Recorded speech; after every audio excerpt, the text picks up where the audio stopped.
Yun, so alam naman natin, this is one of the most controversial conversations na meron ngayon sa Mobile Legends world. And sorry hindi ako nakapag-respond agad kasi I chose to rest first and do some things na gusto ko munang gawin personally kasi syempre yun lang yung time ko actually to rest for the past weeks and months, I guess. So, in line with this conversation, ang unang ginawa ko is pinanood ko yung video. And after kong panoorin yung video, kahit ako nagulat to be honest kasi like para magkaroon ng isang video ng M-History and wala man lang kahit isang blacklist clip, right? Like, for me, like, bakit ganun? Like, ang labo naman talaga nun. So, yun rin yung part na parang hindi ko na-gets. Pero, syempre, I just wanted to be responsible in terms of reacting. Kasi, kung magre-react ako based on the video that I saw, basically, is parang unfair naman yun for Moonton. So, inalam ko internally with Moonton kung ano ba talaga yung nangyari. And according to them, the video was technically made daw for the greatest players, right?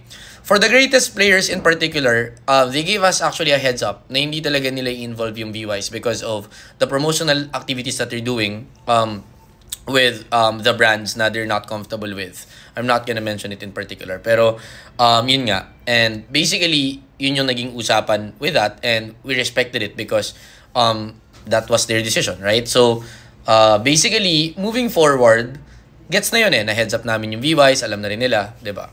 So, now, when all of that transpired, ginilig ko na yun. I didn't know that this video was in relation to that because yung context kasi kung kailan siya nilabas. Nilabas kasi siya dun sa group draw, if tama ako. And basically, yun tingin ko yung pinaka parang weird dun sa context na nangyari. Kasi, ba't ka maglalabas ng ganun sa isang group draw ng M5 when dun lang pala yun sa sa individual players. So, I think that is what confused people. So, I'm not trying to defend Moonton here, obviously. Like, sinasabi ko lang yung sinasabi nila.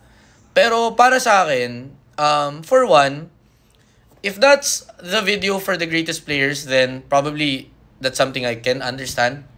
Second, if that's a video for M5, then that's something that's not technically parang acceptable kasi parang ang weird na wala man lang blacklist doon, walang M3 doon. So, that's weird.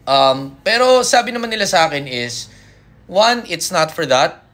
Second is they have an extended version daw which they'll post in social media, so let's wait for that. And then at the same time, on one hand, dahil nangyari itong mga nangyari na to, I believe maraming agents yung nag-message sa kanila, marami ring nag-inform ng kung ano-ano. And isa sa mga na-raise doon was si Ace, which is also promoting a brand that they're not comfortable with. So I believe they're gonna be issuing a statement later on about that. So wait for that na lang. For me, how I take it as an owner of Blacklist is there are things that are within our control, and then there are things that are that are not within our control. So whether it's promotional activities, whether it's the awards, whether it's the recognition from whatever other entities out there, no? Like, those things, I would not try to control personally because sila na yun Like, whatever recognition they give to us, that's just a bonus for me. But what I can control is the recognition that the people in the circle of Blacklist, the people who really care about Blacklist, and kayo yun. So, as long as you are giving the recognition, okay na sa amin yun. As long as internally in the organization, we're giving the right recognition to the right people, rewarding them of what they deserve, I think okay na kami dun. And what we can really control as an organization outside of those things are our output. Nagsimula yung MPL, wala namang nagbigay sa amin ng recognition, wala namang nagbigay sa amin ng kahit anong parang feeling na kaya nyo yan, good moves, like, okay si Rene J5, okay si Sensui, like, jungle, like, wala naman like, everybody doubted it, everybody said, it's not gonna work, we're not gonna be in M5, pero today, we are in it. So, for me, what we can always control is ourselves, our organization, our training methods, our preparation, And once that translates to output, everything else will follow. Like, walang taong kayang mag-discredit ng magandang output. At naniniwala ako doon. So, for me, rather than focusing on these things, I would rather focus on ourselves for now, to make sure that we are prepared for what's about to come. Kasi magiging mahirap talaga yung M5. And as long as we have a good output there, then I think the rest will be history. If we don't have a good output there, then history will judge us in a wrong way and in a bad way, diba? So, yun lang siguro yung masasabi ko. So, sa ating mga agents, like, I get it na you are concerned, pero at the same time, like, let's not cross the line if we don't need to, diba? So, for me, like, let's control what we can control.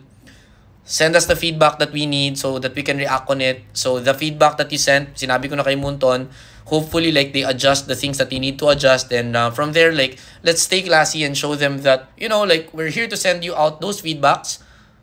Let's see if they're gonna listen. And from there, you know, let's just focus on what we can control. Yun lang siguro yun sa akin. Hopefully, maintindihan nyo yung take ko kasi, like, alam ko, iba-iba naman tayo ng take, iba-iba rin yung way natin mag-react sa mga bagay. Pero ako personally, ganito ako nagre-react sa bagay na yan. And yun, let me know what are your thoughts on the matter. And let's see what's their announcement later on when it comes to Ace, yung isa sa mga na-raise na concern. So, let's see. Pero yun, before anything else, let's keep it positive. Happy Monday sa lahat. And hopefully, like, maging maganda yung run ng Blacklist for this coming M5. So, we are champions, we are winners. Let's act as winners and let's act as champions in any part of the world, diba? So even in social media, mindset ng winner tayo. Huwag tayo masyadong mainit. Yun lang. Sige. Thank you guys.